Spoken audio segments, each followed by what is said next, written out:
함께 하나님의 말씀을 보겠습니다. 출애굽기 24장 말씀입니다.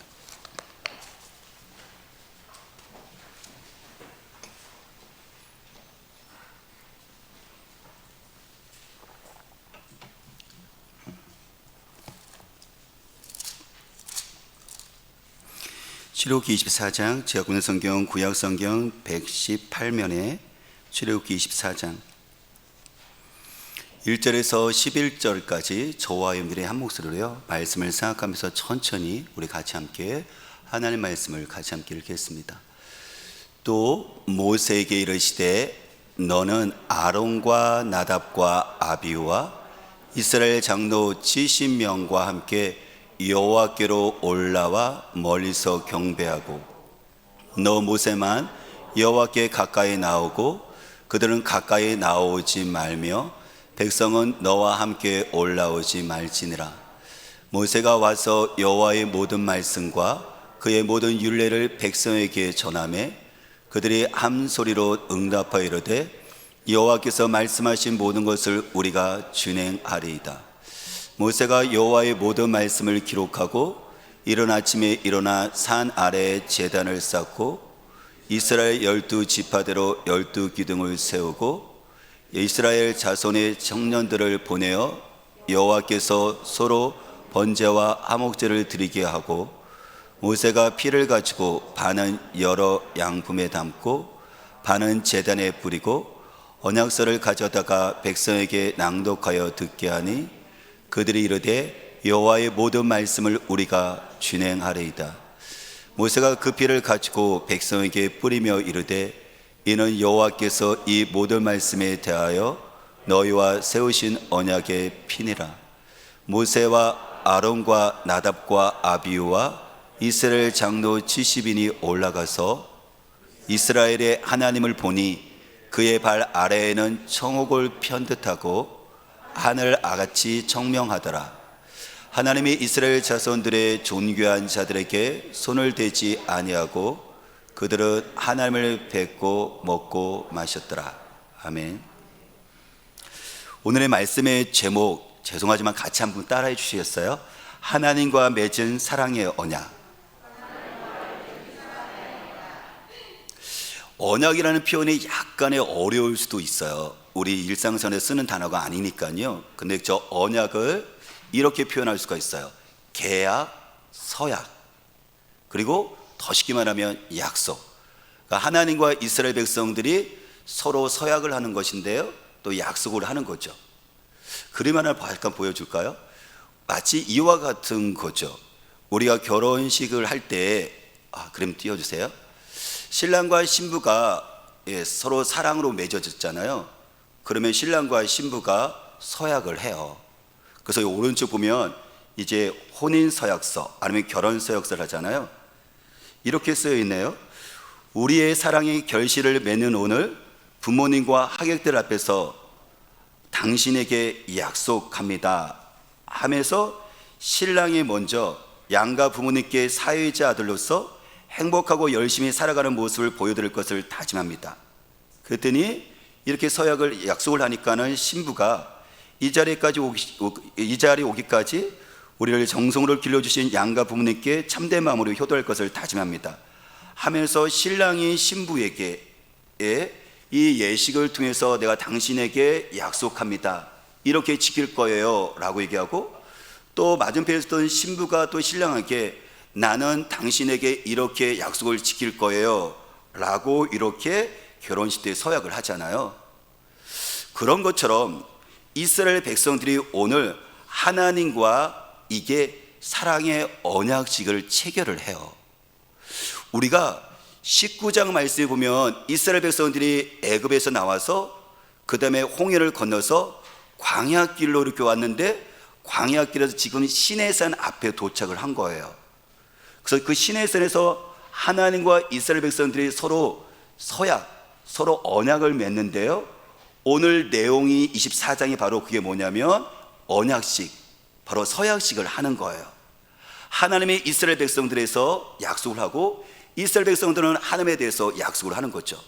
아주 큰 틀로 얘기하면 하나님이 내가 너의 왕이 되어줄 거야, 좋은 왕이 되어줄 거야, 그래서 내가 너희들을 보호해줄 것이고 먹여줄 것이고 그리고 내가 너희들을 끝까지 책임질 거야. 이렇게 약속을 해주는 거예요. 그랬더니 이스라엘 백성들은 자기들의 사랑의 고백을 서약을 통해서 하나님께 약속을 하는 거거든요. 그 약속이 뭐냐면은 20장에 나오는 십계명과 21장, 22장, 23장 거기 나오면 십계명과 십계명을 풀어서 실제 우리 삶 가운데 어떻게 살아야 할 것인가에 대해서 42개의 사례법이 나와요. 이게 바로 이스라엘 백성들이 하나님의 사랑에 대해서 나는 이렇게 살게요 라고 그 맹세하는 것이 20장의 십계명을 비롯해서 42개의 사례법이에요. 그래서 우리가 지난주에 21장에 나오면 노예 해방법이 나왔잖아요. 그렇죠? 그것이 보면 하나님의 그 사랑에 대해서 내가 이렇게 살 거예요 라고 서약을 하는 내용이 바로 그 지난주에 하나 봤던 그 하나거든요. 그래서 오늘 24장 내용은 마치 신랑과 신부가 사랑하는 사람이 바로 그 부모, 양가 부모와 증인들 앞에서 서로 이렇게 서약을 해서 나는 당신에게, 당신은 나에게 이렇게 살자라고 서약을 맹세하는 것처럼 하나님께서 이스라엘 백성과 하나님이 왕으로서 백성들에게 약속을 하고 백성으로서 왕이신 하나님께 자기들의 삶을 드리겠다고 약속을 지키겠다고 이렇게 체결식 맺는 내용이 오늘 24장에 나와요.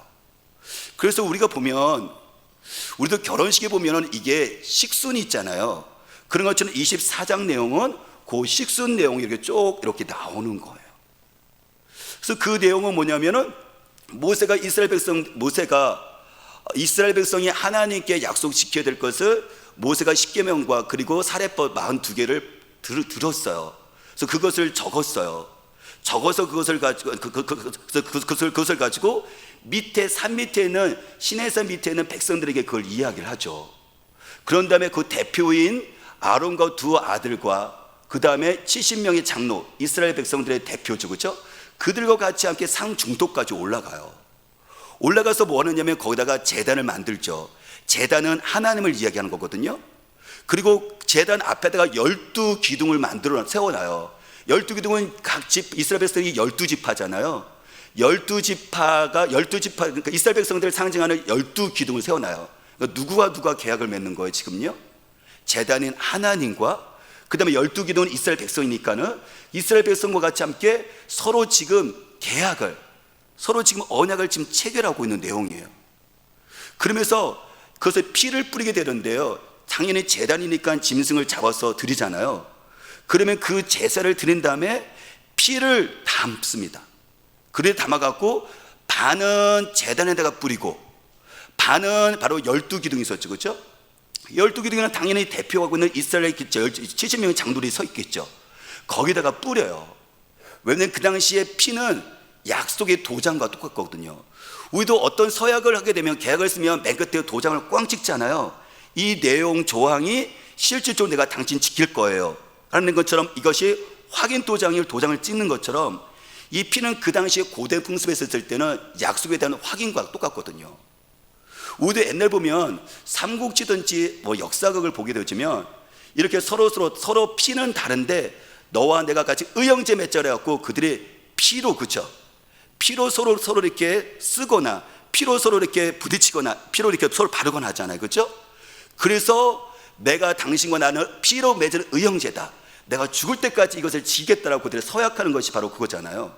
고대 근동에서도 이렇게 피를 통해서 죽음을 각오하고 이 약속을 지키겠다라고 하는 것이 뭐냐면 이게 피를 뿌리는 거예요. 그래서 너 하나님께 뿌렸다는 것은 내가 죽음을 각오하고 내가 너에게 약속 지킬 거야. 이스라엘 백성에 뿌렸다는 것은 뭐냐면 내가 죽음을 각오하고 하나님께 이 서약을 지킬 거예요. 이런 내용이 바로 오늘 내용이에요. 그래서 이렇게 여기 서약에 다 마친 다음에 9절부터 11절 보면은 이스라엘 그 대표는 장로들과 그리고 모세 그리고 거기서 하나님이 나타나셔서 같이 가고서 잔치를 베풀어요. 마치 우리가 결혼식 가면 끝나면 예식 끝나면 우리가 결혼식 그 잔치, 그렇죠? 식사를 하는 것처럼 말이죠. 이것이 너무 행복하고 즐겁다는 것을 이야기하고 있는 거죠.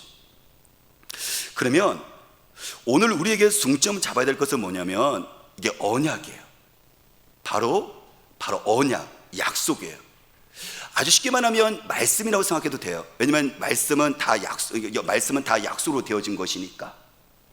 그러면 왜 우리는 하나님의 언약을 지켜야만 해야 될까요? 하나님께서는 이스라엘 백성들에게 왜 이 언약식을 통해서 체결하면서 이스라엘 백성들에게 언약을 지키라고 요구를 하고 계실까요? 아주 쉽게 생각하면 우리가 결혼식 할 때 서로 서약을 하잖아요. 근데 그 서약하는 의미는 무엇일까요? 여러 가지가 있지만 크게 두 가지겠죠. 그것을 서약을 통해서 내가 당신을 사랑해요 라는 그 표현일 거고, 또 한 가지는 뭐냐면은 내가 사랑의 관계를 맺었지만은 더 좋은 가정을 만들기 위해서 내가 이것을 지킬게요 라는, 거기에 어떻게 하죠? 그거에 대한 의미가 거기에 들어가 있는 거죠. 마찬가지로 하나님과 이스라엘 백성들이 지금 여러분들 그 언약을 체결하고 있는데, 그렇다면 그것 속에는 어떤 의미가 들었냐면 이스라엘 백성들은 이 언약을 지켜야 되는 거죠. 그 의미는 왜 그럴까요? 내가 하나님을 사랑하니까. 그러니까 그 사랑에 대한 표현으로 내가 이 언약을 지킬 것이고요, 또 한 가지 뭐냐면 그 언약을 지키는 말미암아 내가 하나님께서 나에게 더 나은 삶을, 나에게 이것을 축복을 해주신다는 거예요. 그래서 오늘은 이 두 가지를 좀 더 구체적으로 보기를 원합니다. 첫 번째, 왜 이스라엘 백성들은 언약, 하나님의 약속을 지켜야만 했었을까요? 하나님께서는 이스라엘 백성들에게 그 언약을 지키라는 이유가 무엇일까요? 방금 얘기했던 것처럼 바로 하나님을 사랑하니까. 제가 물어볼게요. 이스라엘 백성들이 지금 언약식을 어디서 지금 체결하고 있죠? 하당동에 있는 식당 아닙니다. 결혼식장 아닙니다. 시내산이에요. 시내산에서, 그러면 또 한 가지 볼게요. 이 서약을 체결하고 있는 시내산에서 이것을 체결할 때 애굽에서 구원받기 전인가요? 애굽에서 구원받은 후에 지금 이 예식을, 이 언약식을 체결하고 있는 건가요? 순서가 언제죠? 애굽에서 구원받기 전입니까? 애굽에서 구원받은 후입니까? 되게 중요해요. 이거예요. 후예요. 이것 왜 그러냐면 이스라엘 백성들이 지금 언약을 지키는 이유가 뭐냐면, 이 말씀을 따라가는, 순종하는 이유가 뭐냐면 구원받기 위한 조건이 아니에요. 네가 십계명을 다 지키면, 42개의 그 판례를, 사례법을 다 지키면 너는 내가 애굽에서 건져줄 거야, 종살이에서 내가 너를 풀어줄 거야, 너는 내 백성이 될 거야, 이 조건이 아니에요. 근데 세상 사람들은 어떤 것이 가기 위해서는 조건이 많잖아요. 네가 이것을 해야 되고 이것을 해야 되고 이것을 해야 되고 이것을 해야 되고 해서 조건을 많이 내서서 그 조건이 되지 않으면 탈락이잖아요. 근데 하나님께서는 이스라엘 백성들을 지금 언약을 맺었던 이유가 뭐냐면은 그들에게 있어서 이것을 지켜야지만 네가 내 백성 될 수 있어, 애굽에서 너를 건져줄 거야, 이 조건이 아니라는 거예요.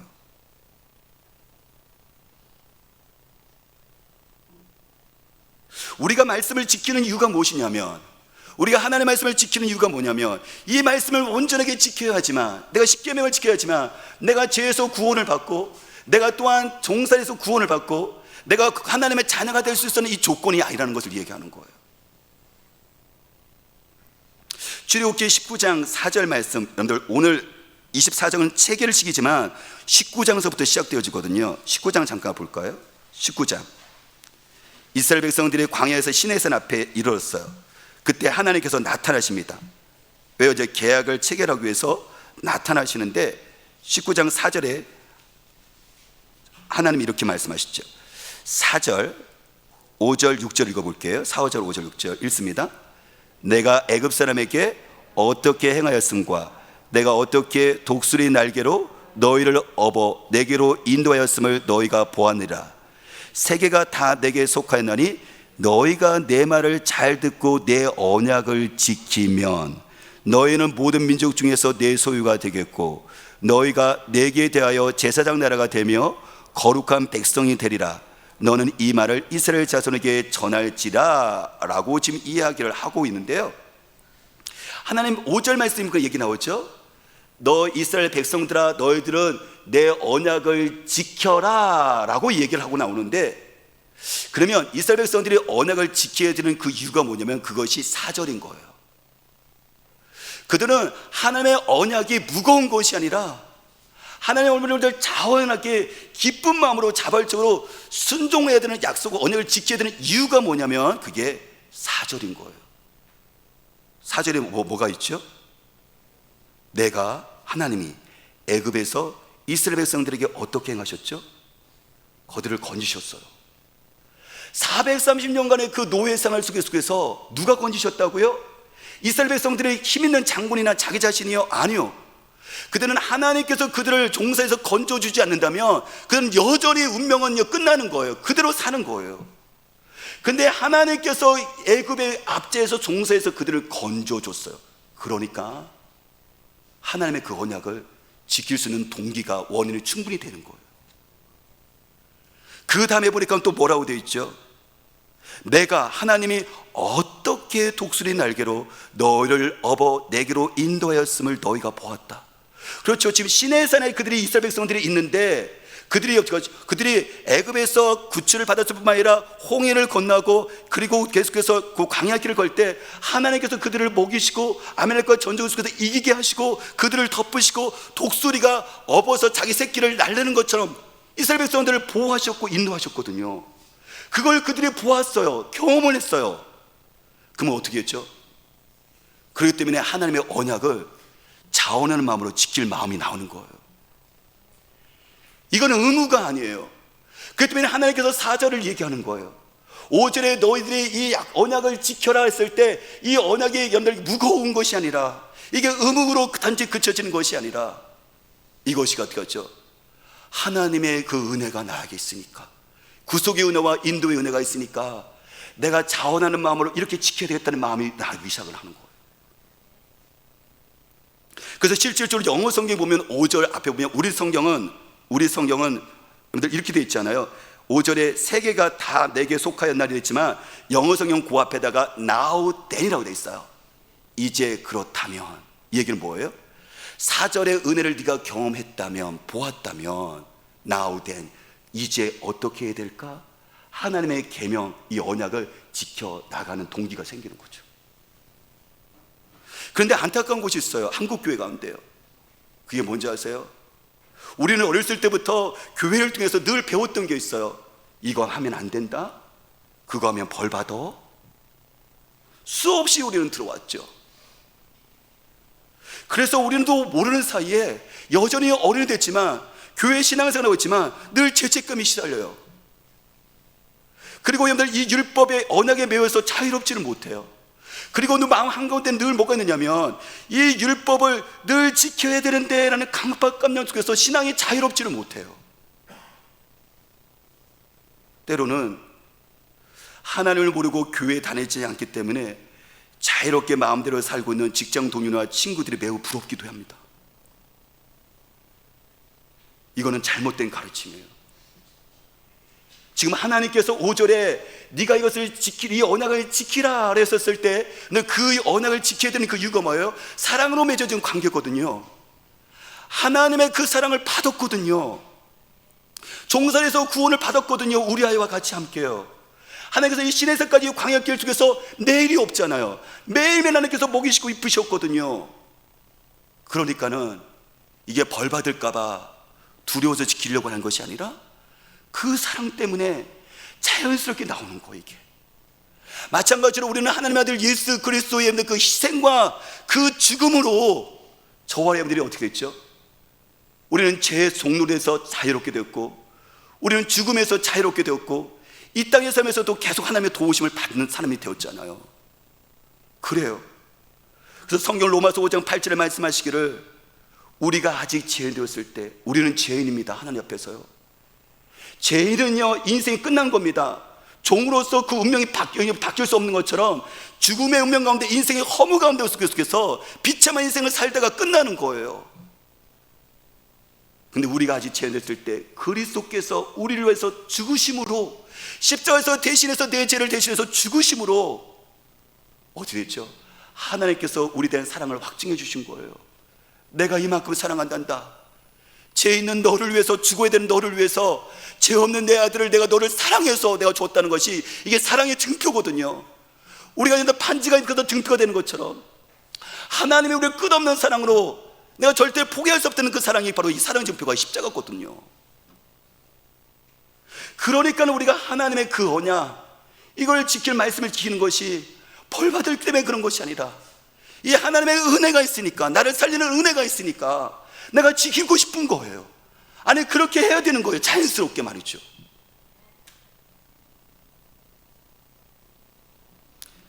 5월달 되면 가정의 달도 있지만 스승의 날도 있잖아요.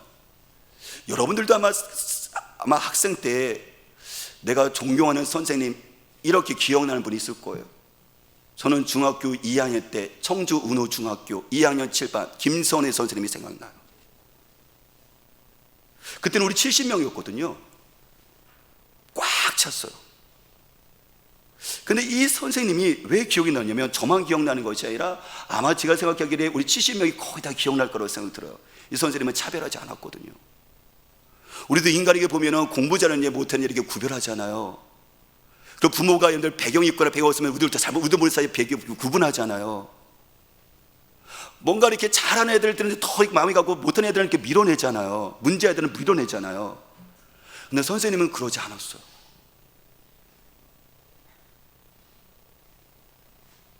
선생님은요, 심지어 이렇게 공부를 잘 못하는 아이들, 뒤처진 아이들에 대해서는 그 아이들과 개인적으로 본인의 국어 같은 걸 할 수 있으니까 국어를 가르쳐줬어요, 본인이. 그리고 수학과 영어는 좀 어려우니까는 그것을 공부를 잘하는 애한테 부탁을 해갖고 그 아이를 붙여줘갖고 그 애들 공부를 시켜줬어요. 그걸 할 필요가 없는데도 말이죠. 그리고 종종 우리에게 우리에게 70명에게 아이스크림을 사주셨어요. 그러면서 우리에게 이렇게 얘기했죠. 얘들아, 다음 주 시험 기간이니까 우리가 이번 한 주 동안에 같이 함께 남아서 공부하자. 맛있는 거 먹었으니까 해야죠. 1년이 끝난 다음에 방학이 됐잖아요. 겨울방학이 됐잖아요. 그러면 70명에게 노트를 다 사주셨어요. 그리고 그 뒤에다가 제문화 하면서 선생님이 1년 동안 지냈었던 것들은 선생님의 사랑의 메시지를요, 거기다가 다 써주셨어요.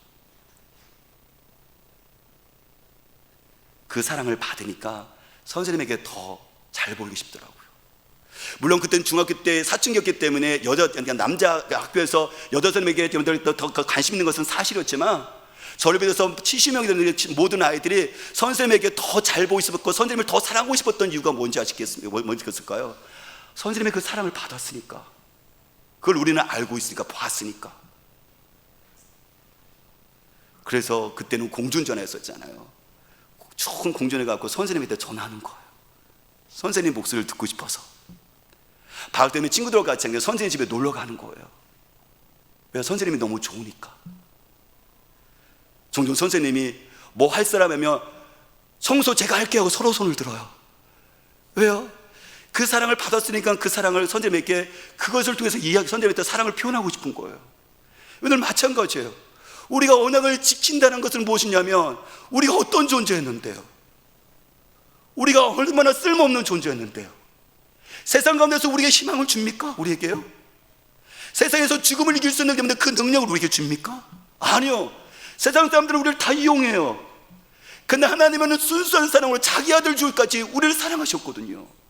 근데 그 약속의 그 언약을, 약속 말씀을 그렇다면 자연스럽게 이거를 드리고 싶은 거예요. 지키고 싶은 거예요. 왜요? 그 사랑에 나도 반응하고 싶으시니까. 저와 여러분들의 삶 가운데 속에서 다시 한번 이 언약이 벌받기 위해서 지켜지는 것이 아니라, 하나님의 그 사랑 때문에 나도 다시 한번 이 사랑 가운데 하나님의 그 언약을 지켜나갈 수 있는 결단을 쓰는 게 되시기를 주님으로 축복합니다.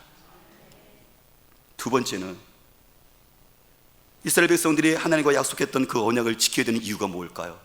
아니, 하나님이 이스라엘 백성들에게 언약을 지키게 하는 이유가 뭘까요?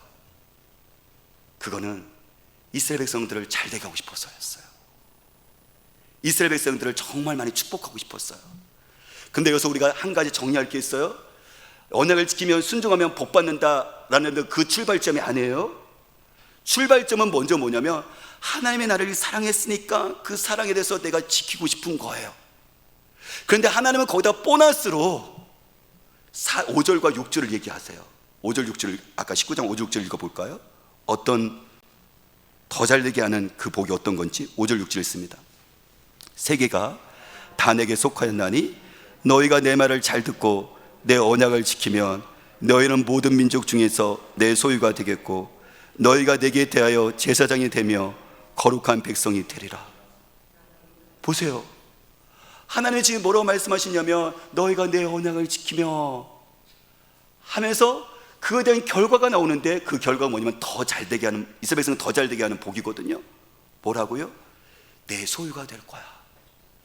이건 뭐냐면 너는 내 보물로서 경험하게 된다는 거예요. 이 소유라는 것은 영어성에 보면 존귀한 보물이라는 뜻이거든요. 많은 나라가 있어요. 그런데 그 많은 것을 너만 쏙 뽑아서 특별하게 사랑하는 거예요. 이게 그거를 언약에 지키는 말미암아 이게 경험이 되어지는 거예요. 이게. 근데 거기서 그쳐진 것이 아니라 뭐라고요? 제사장의 나라, 거룩한 백성. 거룩한 백성이라는 것은 무엇이냐면 내가 특별하게 너를 선택했는데, 너를 선택한 이유는 뭐냐면 제사장 나라가 되게 하려고. 왜냐하면 제사장은 중간 역할을 하는 거잖아요. 하나님과 죄진 사람 중간 역할을 하는 거잖아요. 하나님께서 이스라엘 백성 얘기하는 거예요. 네가 언약을 지켜나가며 나의 통치를 받게 되어진다면 다른 사람들이, 하나님 알지 못하는 사람이 하나님께로 돌아오는 축복을 누리게 되어진다. 이 얘기를 하는 거예요. 이게 나도 잘 되고 너도 잘 되는 이 땅 가운데 주님 나라 만들어지는 이 원리를 얘기하는 거예요. 지금 그야말로 언약을 체결해서 그들이 지금 연회를 베푸는 것처럼 하나님을 간접적으로 여러분들 맛보게 하는 것이 이스라엘 백성들이 그 순종을 통해서 같이 다른 나라도 맛보게 만들기를 원하셨던 거예요. 근데 우리는 왜 날 더 잘되게 하는 이 축복을 순종하지 못할까요? 우리 가운데 잘못된 생각이 있어요. 이 언약, 말씀 생각하면은 이게 나를 올가맨다고 생각해요. 이거 하지 마라, 저거 하지 마라. 내가 이걸 하게 되면 손해본다고 생각을 해요. 그래서 차라리 이 말씀은 말씀이고 예배는 예배고 내 속에서 내 뜻대로, 내 지식대로, 내 경험대로, 내 인맥대로 그렇게 살면 이것이 나를 오히려 더 잘 된다고 생각을 하는 거예요. 그래서 하나님의 언약이 나를 올가매는 이게 구속의 도구가 되고 된다고 생각을 하고, 근데 사실 하나님의 말씀을 생각해 보세요. 하나님이 이스라엘 백성들에게 그 언약을 지키는 것은 아까 말씀처럼 이스라엘 백성들을 더 잘되게 하고 그들을 유익하게 하기 위해서, 축복의 통로가 되기 위해서 이게 지키라고 얘기한 거거든요. 여러분들 자녀들에게 부모들이 이야기하죠. 근데 아이들은 잔소리로 들어요. 근데 부모들이 자녀들에게 이야기하죠. 성민아, 네가 지금 인터넷도 하고 싶고 게임도 하고 싶고 하지만 아빠는 네가 성경도 읽고 네가 영어 공부도 했으면 좋겠어. 그러면 성민이는 싫어, 나 안 할 거야, 나 놀 거야, TV 볼 거야. 아 그래 아빠 알았어, 내가 공부할게. 이렇게 하는 사람은 거의 없죠. 그렇죠? 저도 그렇게 못했으니까. 그러면 이제 서로 이제 얘기하죠. 서로 협상을 하는 거죠. 알았어 성민아, 네가 좋아하는 거 찬양도 듣고 인터넷도 하고 다 해. 그 대신 아빠가 원하는 것은 네가 영어 공부하고 그렇게 했으면 좋겠어. 이게 서로 약속이 되어지는 거예요. 그럼 생각해 볼게요. 아이에게 네가 영어 공부했으면 좋겠다, 네가 인터넷을 너무 많이 했으면 좋겠다 했던 그 얘기가 아이들에게는 잔소리지만 부모인 우리 입장에서는 그게 아이들에게 손해를 끼치는 겁니까? 유익하게 하는 겁니까? 아이들은 그것이 짜증날 수 있고 무거울 수도 있어요. 어떻게 보면 아이 또 이게 뭐야, 내 자유를 구속하는, 이렇게 생각할 수도 있어요. 근데 우리 부모 입장에서는요, 아이가 그걸 얘기했을 때 그 약속이 아이들에게는 손해를 끼치는 걸까요? 아이들에게 유익을 주는 걸까요? 여러분들은 다 손해를 준다고 생각하시는 거 그렇죠? 당연히 유익 주는 거예요. 그 때문에 제가 이 얘기를 왜 하는 거냐면, 하나님의 말씀은 나에게 반드시 유익을 줍니다. 하나님의 말씀은 반드시 나를 거룩하게 만들고 하나님의 말씀은 반드시 나를 축복하게 만든다는 거예요. 하나님이 이스라엘 백성들에게 언약을 했을 때, 이거 지켰을 때 하나님의 잘되게 하려고요. 부모님에게 했을 때 물론 부모님이 지키면 부모님의 기쁨도 있지만 사실 아이들을 잘되게 하는 부모의 그 마음이 그 안에 사랑이 들어가 있는 거잖아요. 이게 나를 올가매는 게 아니라는 거예요. 손해를 끼치는 게 아니라는 거죠. 그래서 성경은 디모데후서 3장 15, 17절을 찾아볼까요? 우리 디모데후서 찾아볼게요. 디모데후서 3장. 디모데후서 3장 15, 17절. 제가 보는 성경 신약 345페이지에 있어요.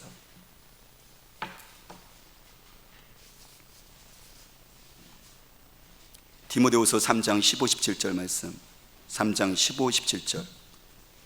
여기 보면요, 언약이 하나님의 말씀이 성경이 우리에게 주는 유익에 대해서 확실하게 두 가지가 나와요.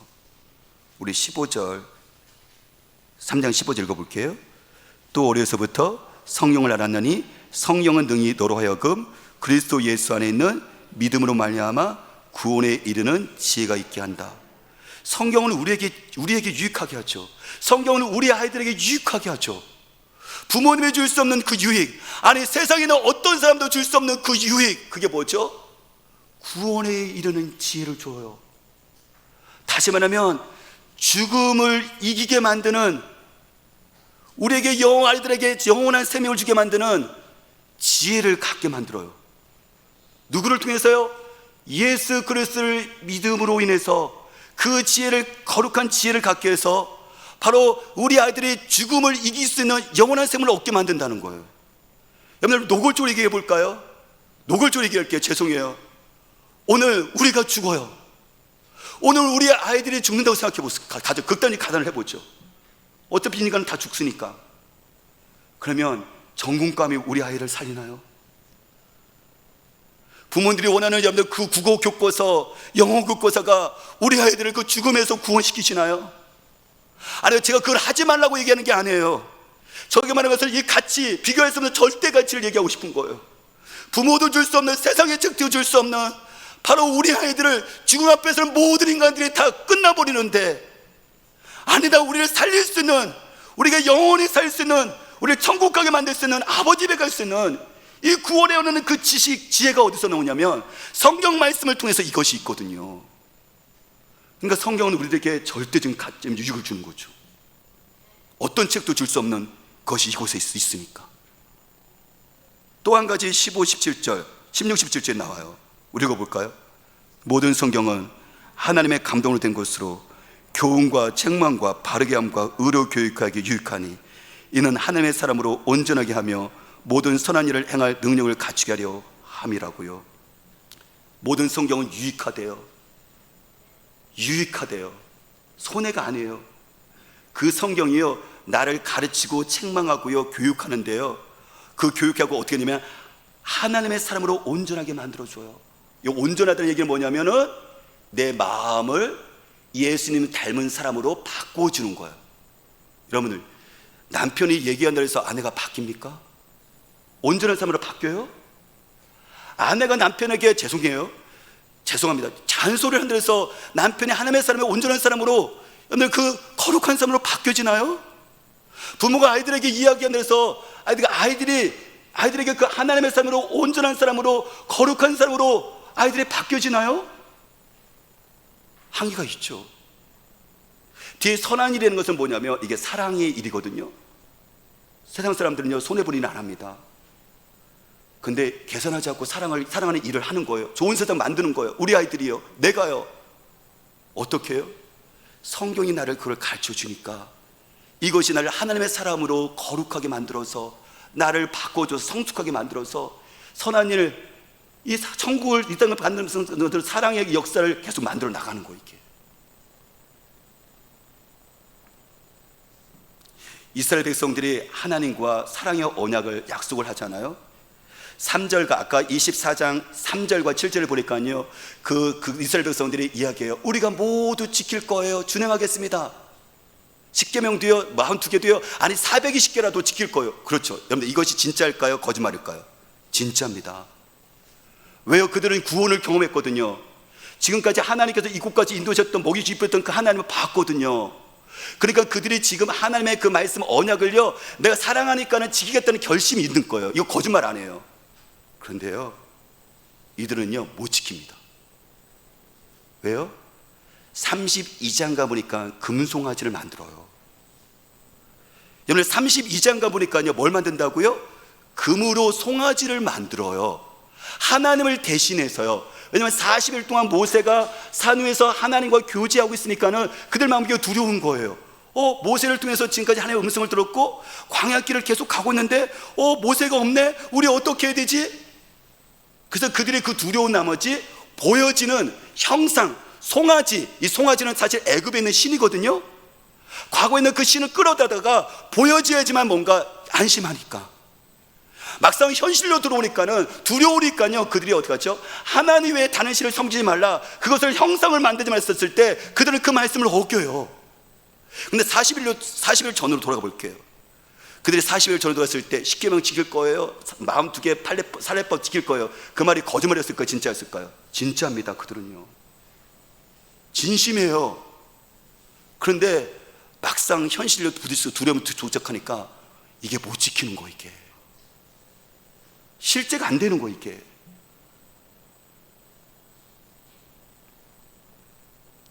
우리도 마찬가지죠. 내가 하나님의 그 사랑으로 인해서, 십자가의 사랑으로 인해서 감격해서 지켜나가겠다고 생각하고 지켜나가기도 하는데, 막상 현실 속에 들어오면, 내가 가정 속에 보면, 또한 남편과 아내, 자녀, 내 삶, 코로나 이 상황 속에서 보면 이게 두려운 거예요, 이게. 그래서 이 언약을 지킬 수 있는 어떤 힘이 없어요. 이게 내가 하루 살고도 버거운데요, 근데 또 짐을요, 지켜야 될 짐을 또 내가 당장 보여주는 것 같다는데 그 짐을 또 지라고요? 이걸 벗겨도 시원찮은데. 근데 분명한 것은 뭐냐면, 언약의 짐이 아니라 약속은 우리를 살리는 거거든요. 근데 막상 현실에 들어오면 이게 느껴지지 않고 경험되지 않는 거예요.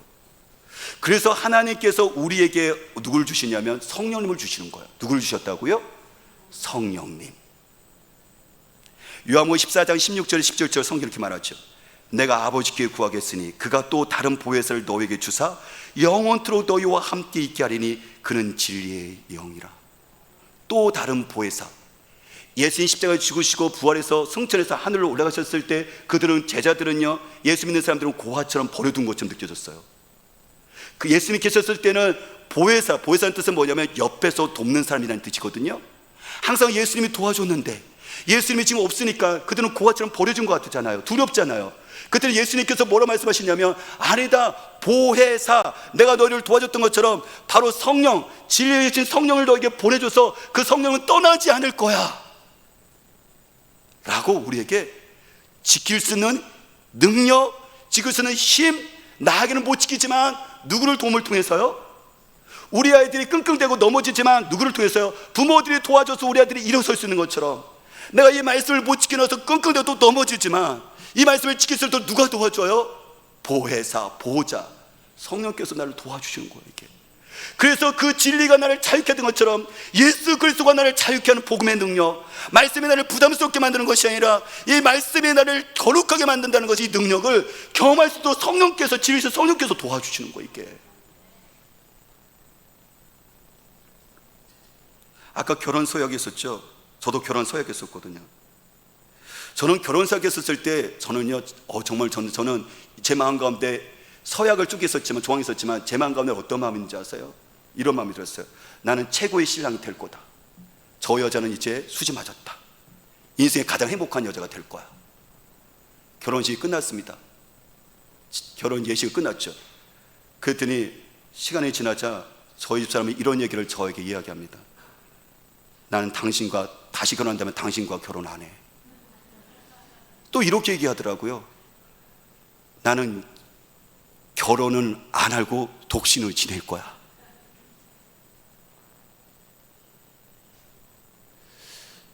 환상이 깨진 거죠.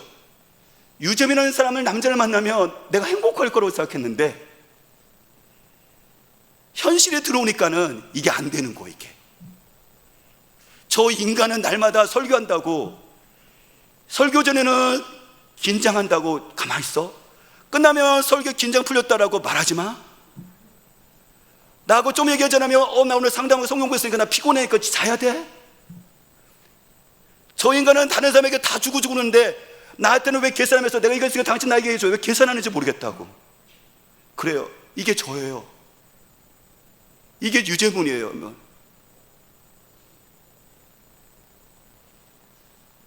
여러분들은 환상 다 깨졌죠? 여러분들, 그건데 그게 부끄러운 게 아니에요. 이게 이스라엘 백성처럼, 여러분들 유재문인 것처럼 이게 우리 인간인 거예요.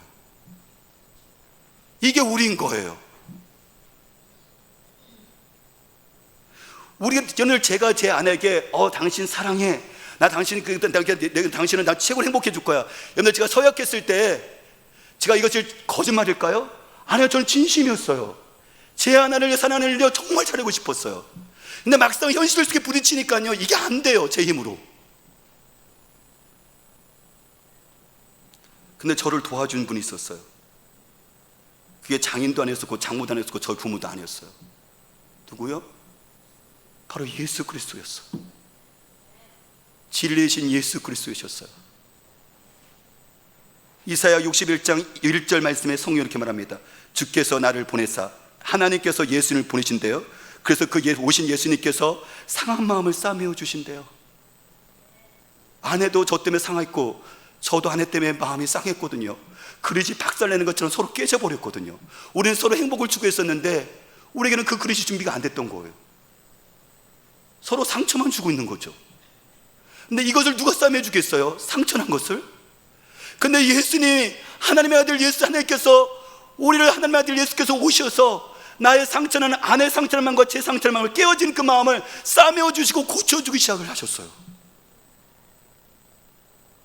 포로에게 자유를 선포하고 갇힌 자에게 성방을 선언하고, 결혼하는 순간에 저는 아내를 포로로 잡았고, 결혼하는 순간에 아내는 저를 어떻게 하죠? 저를 갇히게 만들었어요. 우리는 여러분들 이것 속에서 정말 행복할 것이고 정말 자유로울 거라고 생각했는데요, 마음은 그랬지만 실제적으로 결혼 속에 들어가니까 서로를 갇히게 만들었고 서로를 묶어버렸어요. 사실 결혼 자체가 사실 우리가 이것이 나쁜 건 아니거든요. 하나님께서 우리가 축복하기 위해서 우리를 결혼을 하나님께서 만드신 거거든요. 근데 문제는 뭐냐면 우리들이 그 제약이 있으니까 내가 내 마음대로 하고 싶은 마음이 있으니까 상대방을 컨트롤하고 조종하려면 행복할 거라고 생각하니까 이게 안 되는 거예요. 근데 성경은 나의 유익했는데 하나님의 말씀이 나를 가르쳤어요. 아내가 가르쳤던 것이 아니라 하나님의 말씀이 나를 어떤 사람인지를 보게 하셨어요. 내가 얼마나 추한 사람인지, 내가 얼마나 못된 사람인지, 내 힘으로 할 수 없던 것을 철저하게 보이시죠. 그러니까 나도 불쌍하니까 아내도 불쌍한 거예요. 이게 우리가 얼마나 연약한 자라서 깨지는 사람이라는 것을 아니까. 근데 그 예수님께서 오셔서 우리를 싸매시니까, 예수의 피로 우리를 덮으시니까, 그래서 포로도에서 이 말씀이, 예수님이 진리가 우리를 자유케 했던 것처럼 예수님이 나를 자유케 하셨고 하나님을 자유케 했고요, 이 말씀이 나를 거룩하게 했고요, 하나님의 사람으로 나를 바꿔가기 시작했거든요. 이 말씀이 나를 점점 더 다듬기 시작했거든요. 이 정나서 못나서 하나를 힘들게 한 것들을 다듬기 시작했거든요. 여러분들, 그러면 이 언약이 나를 손해를 끼치는 걸까요? 아니요, 이 언약은 나를 살리는 거예요. 진리는 나를 자유케 합니다. 이 진리를 통해서 하나님의 온전한 사랑이 무엇인지를 보여주시니까 이게 그 다음부터는 이제 내가 사랑할 수 있는, 선한 일을 할 수 있는 이 힘이 생기는 거예요. 이게 사랑하는 여러분, 말씀했습니다. 오늘 하나님께서 우리에게 무슨 말씀하실까요? 하나님의 언약, 그리고 여러분들 이 언약, 이 말씀은 우리를 어떻게 하죠? 우리를 사랑하기 때문에 주신 거예요. 그래서 이 맺은 사랑의 언약 말씀은 우리를 자유케 합니다. 묶여진 것들을 풀어줍니다. 그리고 우리를 상처난 것들을 싸매어줍니다. 그리고 우리들 자신을 거룩한 사람으로, 누구도 바꾸지 못하는데, 나도 내 자신을 믿지 못하고 나도 못 바꾸는데 이 말씀이 나를 하나님의 사람으로 바꿔주기 시작을 해요. 그렇다면 이제 저와 여러분들은 이 성경은 어떤 의미가 있습니까? 이 언약은 어떤 의미가 있는 겁니까? 이 언약은 우리들 자녀들에게 어떤 의미를 가져야 되는 겁니까? 하나님을 더 사랑했으면 좋겠습니다. 그리고 그분의 말씀인 이 성경을 더 사랑했으면 좋겠습니다. 기도하겠습니다.